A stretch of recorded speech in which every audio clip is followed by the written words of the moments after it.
आजचा जो दिवस आहे तो आहे मान उत्सवाचा पहिला दिवस. पण गुरुदेव, गावकरी राहिले कुठे? कारण हा मान त्यांचा आहे.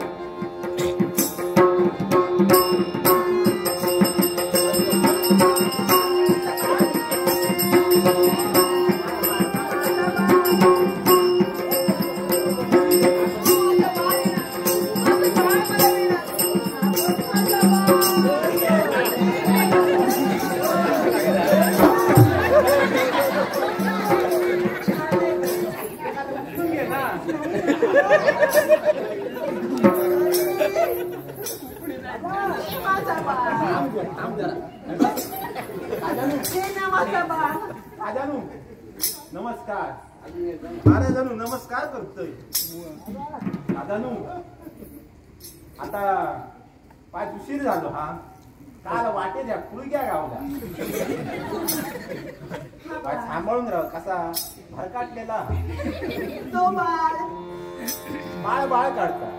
महाराज आता काय करूया?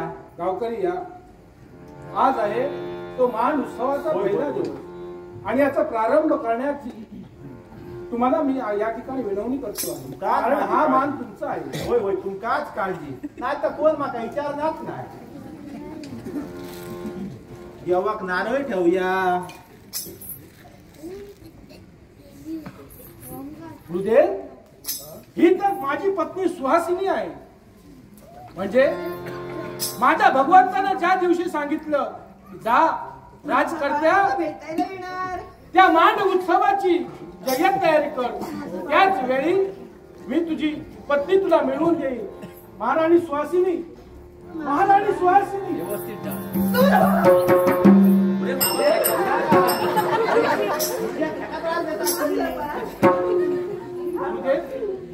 गुरुदेव, हा काय प्रकार आहे?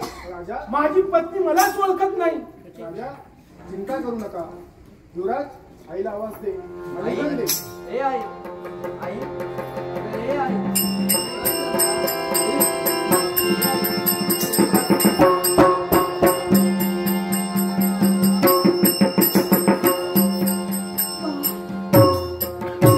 माझा युवराज, माझा बाळ, शाला मी जन्म दिला तो माझा बाळ युवराज.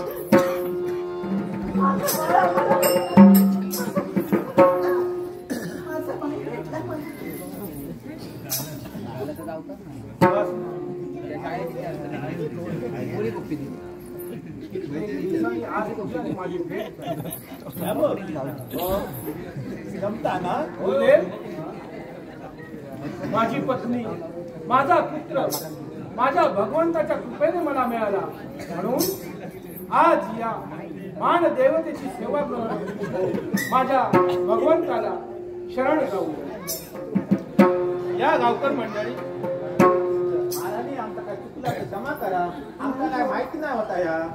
पण आता कार्यक्रमात सुरू करूया. पाय तुम्ही नमस्कार करून घ्यावा थोड्यांनी. हो, तुम्ही हात लावा.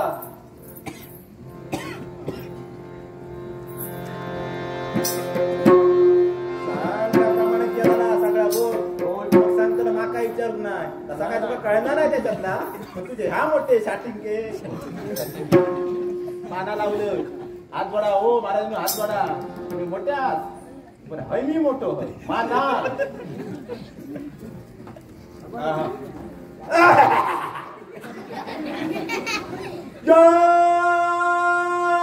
देवा वेतोबा महाराजा. होय महाराजा. ता तरी मेल्या मग म्हणतात ना.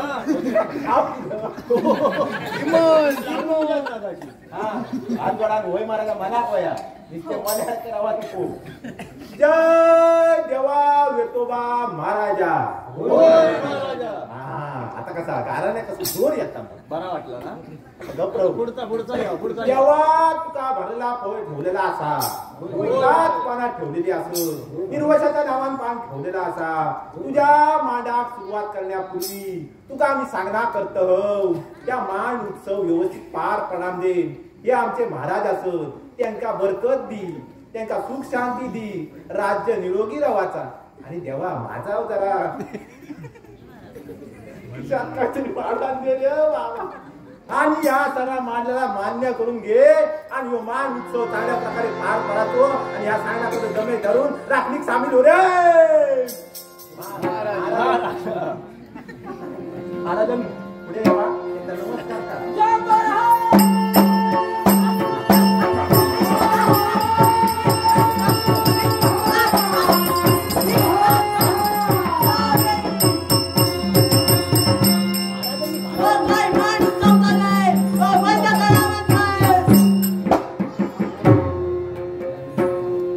हे अद्भुत शक्ती माझ्या या देवाच्या कार्यात विघ्न आणण्याचं कर्तव्य तू करून आल्या पावली निघून जा. नाही, आजही एकच बापाने दिलेली जबाबदारी पूर्ण करण्यासाठी आणि यावेळी जाण्यासाठी नव्हे. तर एवढं का असेल तर माझाही नाही विलास म्हणतोय.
कोणीही येऊ दे, ही घाबरणारी जांभूळ नव्हे. तर तूही आली असतीस तर हे म्हणतोय का?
माझ्या अंगाला लागतात. एकाएकी मनातील विचार बदलले.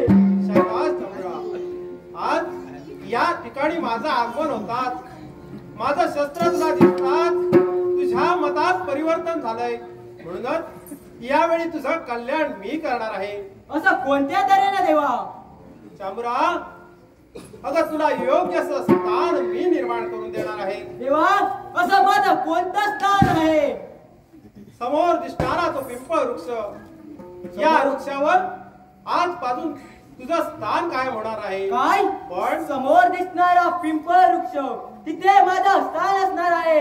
असं का देव? असं आहे देवा, तर धन्य झालो. याचसाठी या क्षणापासून तू माझी आज्ञांकित असणार आहे. काय? तुमची आज्ञांकित? होय. आणि यापुढं तुझ्या मतात परिवर्तन झालंय. चांगलं काय आणि वाईट काय हे तुला ज्ञात झालंय. म्हणूनच यापुढं तुला आज सारे जण या वेतोबाचा चाळा म्हणून ओळखणार आहेत. वेतोबाचा चाळा?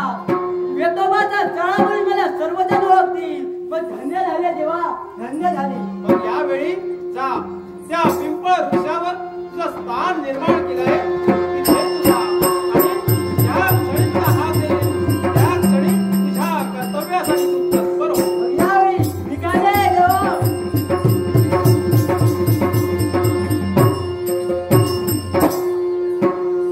हे सारे माझे भक्त हो, आज आपल्यावर आलेला अरिष्ट मी दूर केलाय आणि म्हणूनच या माझ्या भक्तांना मी कोण हे ज्ञात करून या ठिकाणी मी देणार आहे.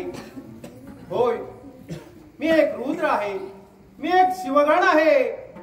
मरुद्ध गणांवर अधिराज्य करत असताना एक क्षण माझ्या मनी अहंकार निर्माण झाला. तोच अहंकार शिवशंभूने जाणीला. एक दिवस यमधर्म आणि माझं तुंबळचं युद्ध झालं.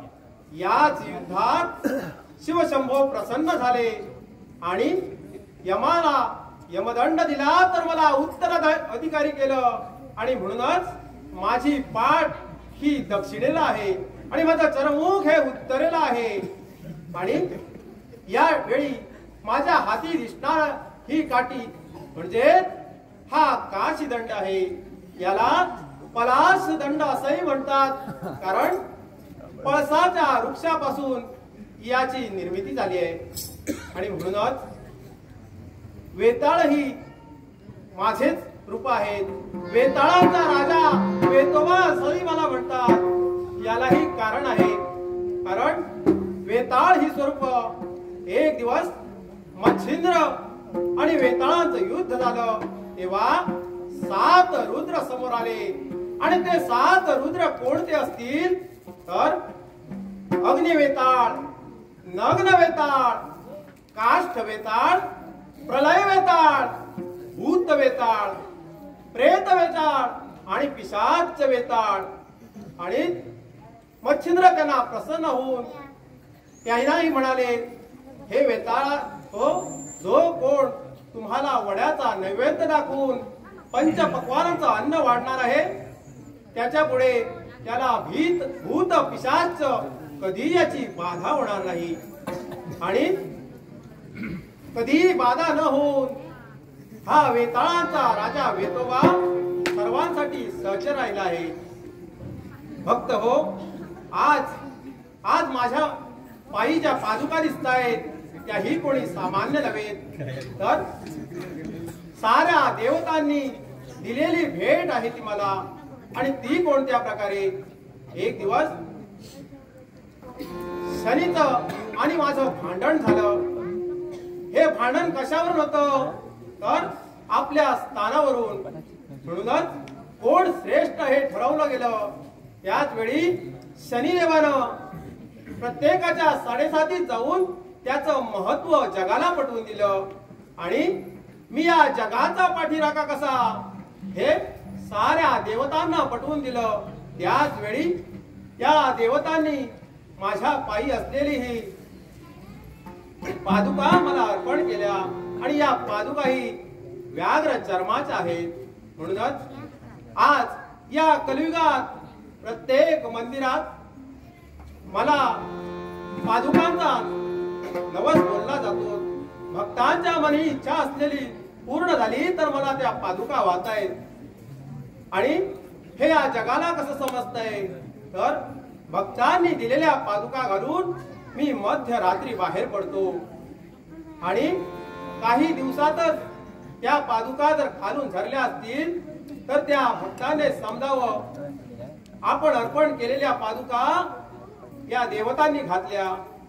असं जरी असलं असेल तरी हे भक्त हो, आतापर्यंत तुमच्यावरची संकट टळली, पण एक संकट अजूनही शिल्लक आहे. तो बलवीर पाशा आणि त्याचा नाश कोणत्या प्रकारे होतोय हे आम्हाला जगाला पटवून द्यायचं आहे.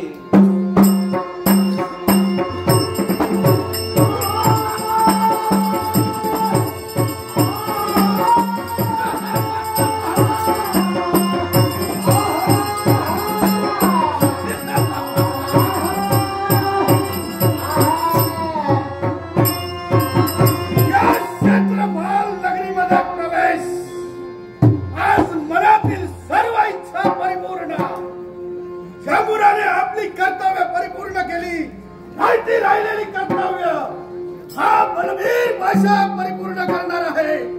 या मानदेवतेवरती आज सगळे गावकरी एकत्र दिसत आहेत आणि एकत्र घाला घालण्याची पद्धत कित्येक दिवसापासून हा बलबीर बघतो आहे. हे बलवीर, आज तुझ्या दुष्कर्मामुळे अविचारामुळे पहा आज तू एकटा पडलायस आणि हे माझे सारे भक्त एकत्र आहेत. पहा आज तू एकटा झालायस. रे वेतोबा, हा बलबीर एकटा नव्हे तर त्याच्या सोबतीला आज ही माझी जागृत आहे. असं आहे, मग बोलव तुझी अशी कोणतीही शक्ती असू देत. अरे तुला बघायचं असेल तर बघ. अगं हे चांबुरा, अगं हे चांबुरा. अरे यालाही कारण आहे. कारण अरे एक वेळ पंगत चुकली तरी चालेल पण संगत चुकता कामा नये. कौरव पांडवांच्या युद्धात अरे कौरवांनी संगत धरली ती कोणाची? मामा शकुनीची. पण विजयी झाले कोण? तर पांडव.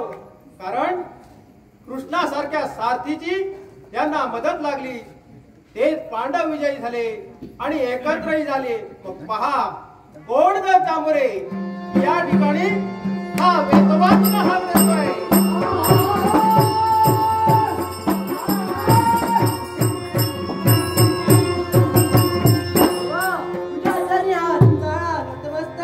आहे मंगल आशीर्वाद. देवा एकाएकी हाक देण्याचं कर्तव्य बनतो. हा चमत्कार. हे चांबुरा माझ्या हाकेला धावली नाही, या वेतोबाच्या हाकेला धावली आहे. अरे चांगुला आधी तुझी होती पण आता नाहीये. आता आहे ती या भक्त वेतोबाची. मग चांबरे यावेळी हे संकट तू दूर करायचं आहेस. मग देवा जर एवढंच का कर्तव्य असेल मग यावेळी हे तुझ्या आलेलं संकट मी दूर करणार आहे. अरे चांबुरा तू माझ्याशी युद्ध करणार? होय ये असं म्हणतो. अरे तुला मी जन्म दिला आणि या बापाशी युद्ध? होय ये म्हणतो ना. आहा जसा दिवस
अरे तुला दिलेला शब्द आज तू सत्य कर. कारण यांच्या कन्येने कसं घोषित केलं होतं की ज्यावेळी बलबीरचा विनाश होईल त्यावेळी तुझ्याशी ती विवाह करेल. पण नक्कीच पण हे भक्तगण हो, आज हा देव तुझी वेतोबा सांगतोय. आज कुणी मला पादुका वाहतायत तर कुणी केळी वाहतायत. परिस्थितीनुसार केळ्याचे घडे वाहतायत. पण हा वेतोबा म्हणतोय या देवाला प्रसन्न करण्यासाठी भक्तीने जर थोडीशी साखरही ठेवली तर हा तुमचा देव तुम्हाला जरूर प्रसन्न होणार आहे. जरूर प्रसन्न होणार आहे. जरूर प्रसन्न होणार आहे.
Oh,